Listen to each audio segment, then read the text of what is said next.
Bismillahirrahmanirrahim. Alhamdulillahirabbil alamin. A'udzubillahi minasyaitonir rajim. Rabbi shrah li sadri wa yassir li amri wahlul 'uqdatam min lisani yafqahu qawli. Assalamualaikum warahmatullahi wabarakatuh. Apa khabar semua?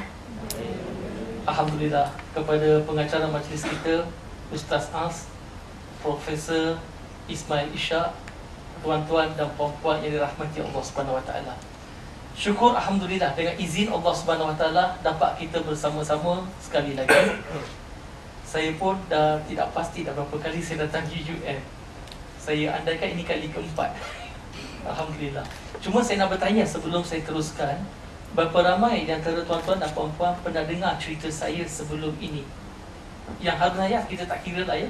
Yang pernah dengar ceramah saya sebelum ini, boleh angkat tangan yang pernah dengar. Okey, yang tak pernah dengar, inilah kali pertama, boleh angkat kaki.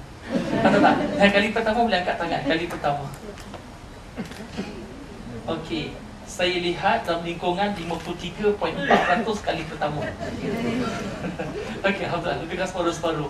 Kalau begitu, izinkan saya perkenalkan sedikit sebanyak latar belakang diri saya. Kata orang, tak kenal maka tak cinta. Jadi kita berkenal-kenalan dulu. Pasal cinta tu belakang kira.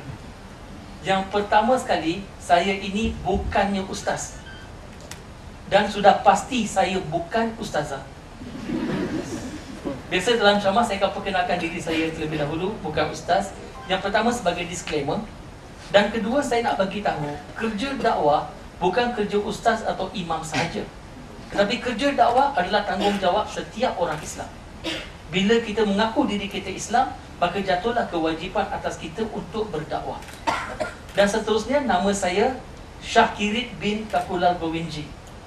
Jarang pengacara majlis dapat sebut nama penuh saya dengan betul. Tadi ustaz sebut tu, okey lah, alhamdulillah. Walaupun makhraj lari sikit-sikit, tak apalah. Tapi keseluruhan okey. Sebab silap hari bulan tergeliat lidah.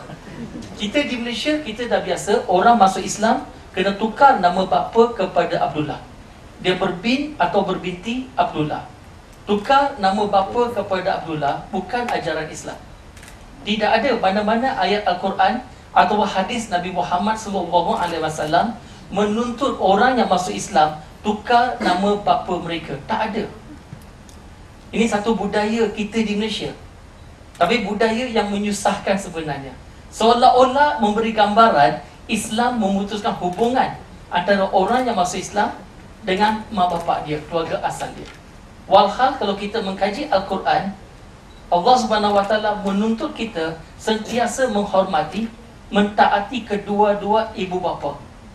Tanpa mengira ibu bapa tadi Islam atau bukan Islam. Kecuali dalam perkara di mana ibu bapa suruh kita buat sesuatu yang mungkar kepada Allah Subhanahu Wa Taala. Kita ambil contoh ya. Dalam surah An'am surah 6 ayat 151, surah Luqman surah 31 ayat 14, surah Al-Ahqaf surah 46 ayat nombor 15, ataupun surah Isra surah 17 ayat 23. Allah Subhanahu Wa Taala memerintahkan kita mentaati kedua-dua ibu bapa kita. Jadi bila saya memeluk Islam, saya seharusnya menjadi seorang anak yang lebih baik kepada kedua-dua ibu bapa saya. Saya seharusnya menjadi abang yang lebih baik kepada adik-adik saya. Jadi Islam mengajar kita menjadi seorang insan yang lebih baik. Maka tajuk yang diberikan pada hari ini adalah pengalaman saya memeluk Islam. Perjalanan hidup saya memeluk Islam. Ramai yang bertanya saya, macam mana saya masuk Islam? Nak tahu ke macam mana saya masuk Islam? Dengan mengucap 2 kalimah syahadah. Dia dah tahu tu bagus, alhamdulillah. Maka sekian, terima kasih. Satu ceramah yang pendek. Okey, cerita sebaliknya, alhamdulillah. Dalam perjalanan hidup ni, saya nak bagi tahu awal-awal.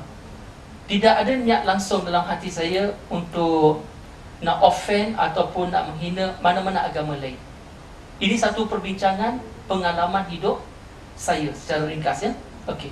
Yang pertama sekali, saya lahir dalam keluarga yang mengamalkan agama Hindu. Biasa dengar ya agama Hindu.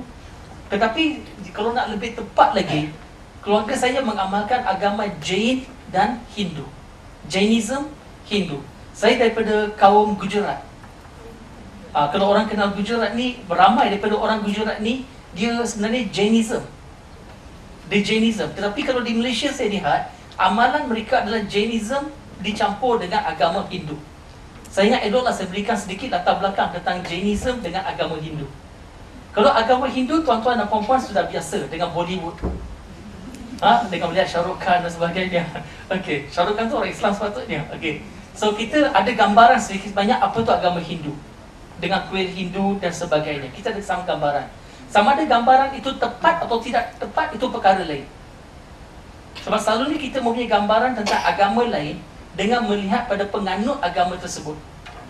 Tetapi penganut sesuatu agama tidak semestinya memberikan gambaran yang tepat tentang ajaran agama tersebut. Sebagai contoh, ramai non-Muslim mempunyai gambaran agama Islam dengan melihat orang Islam. Dan di Malaysia kalau kita sebut Islam itu Melayu, Melayu itu Islam. Jadi gambaran non-Muslim terhadap Islam di Malaysia adalah dengan melihat amalan orang Melayu. Apa orang Melayu amal, itulah gambaran mereka tentang Islam. Tidak semestinya itulah yang diajar oleh Islam. So it work both ways. Okey. So, itu agama Hindu satu. Sekarang agama Jainism kalau kita lihat adalah diasaskan oleh Lord Mahavir. Disebut Mahavira. Dia lahir lebih kurang 2500 tahun yang lepas. Dia merupakan Tirthankar yang ke-24, yang terakhir. Tak apalah kita pergi terlalu detail sangat. Tetapi dalam agama Jainism, konsep ketuhanan dia ialah dia tidak percaya pada satu Tuhan yang mencipta seluruh alam. Dia tidak ada konsep Tuhan yang mencipta seluruh alam. Jadi ada yang menganggap Jainism ni macam atheism.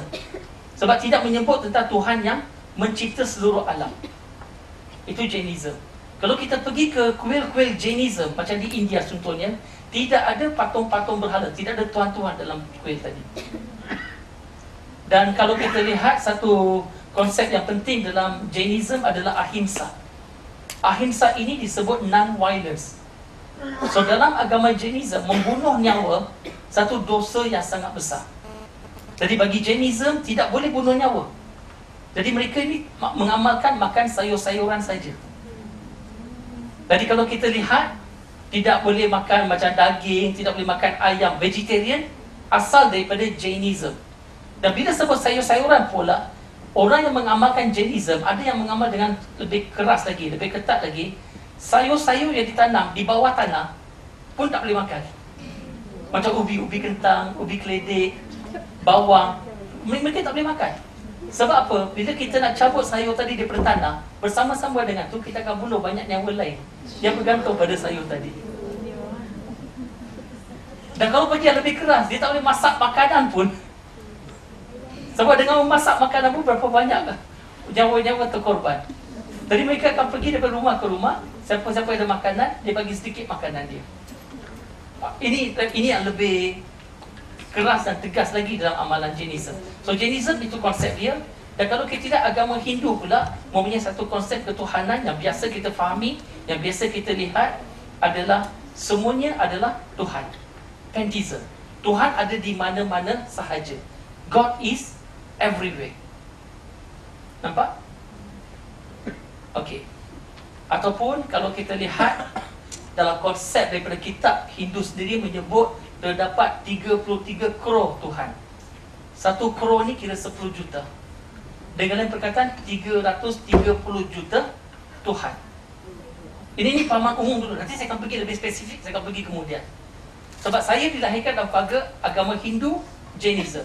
So keluarga saya di dalam rumah ada tokong dia, rumah berhala dia.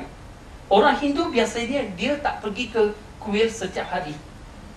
Dia akan pergi ke kuil pada hari-hari tertentu, pada hari-hari perayaan. Yang kuat sembahyang, dia akan pergi seminggu sekali, biasanya. Ada juga yang sembahyang setiap hari, tapi ini kebiasaan. Tetapi setiap hari dia akan sembahyang di dalam rumah. Jadi dalam rumah ada rumah berhala dia. Jadi dalam rumah berhala ni, saya sebut rumah saya dululah ya, adanya patung-patung Tuhan, adanya gambar-gambar Tuhan. Dan bila masuk waktu untuk sembahyang, akan dinyalakan pelita-pelita tadi. Dan saya daripada kecil diajar oleh mak bapak saya